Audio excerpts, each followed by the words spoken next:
Il faut que les politiques, on l'a dit, fassent voter des lois, mais il faudrait, et ça c'est un rêve que j'ai depuis quelque temps et que nous avons, il faudrait que le gouvernement puisse rentrer dans les conseils d'administration des activités stratégiques que sont la santé, que sont l'énergie.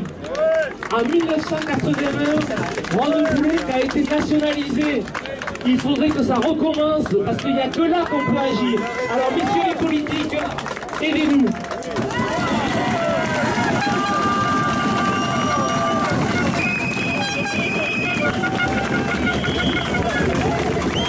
Mes chers collègues, c'est pas très facile de passer derrière un discours tel que celui-là.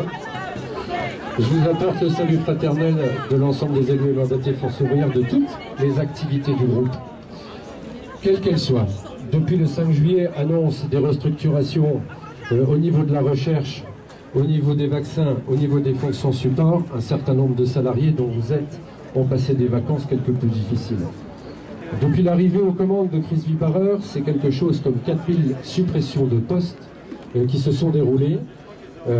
Cette annonce de 5 juillet engage, en ce qui concerne la recherche, pas loin de 900 salariés, plus tout ce qui va se passer à côté au niveau des vaccins, plus tout ce qui va se passer au niveau des fonctions support, les périphériques, et bien évidemment tous les retentissements qu'il y aura sur l'ensemble des activités au niveau du groupe. C'est particulièrement intolérable dans un groupe qui réalise près de 30 milliards de chiffre d'affaires avec pas loin de 9 milliards de bénéfices. Je passerai sur ce qu'a dit un collègue tout à l'heure de l'INSERM sur les 130 millions qui sont distribués depuis maintenant quelques années en crédit impôt recherche et qui, pour ce qui nous concerne, nous laissent penser que non seulement ils ne servent pas directement pour l'intérêt de la recherche, mais à sortir des salariés et de l'activité recherche. C'est particulièrement intolérable. Je tiens particulièrement à vous remercier de l'accueil que vous nous avez réservé et également des 10 journées que vous avez déjà organisées autour des Jeudis de la colère. Je vous tire mon chapeau, l'organisation est magnifique. L'ensemble du groupe est derrière la recherche et également les autres activités. Nous n'excluons pas dans un temps prochain une mobilisation générale sur l'ensemble du groupe de façon à faire comprendre à la direction que cette politique de destruction d'emplois n'est pas acceptable. Merci.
santé.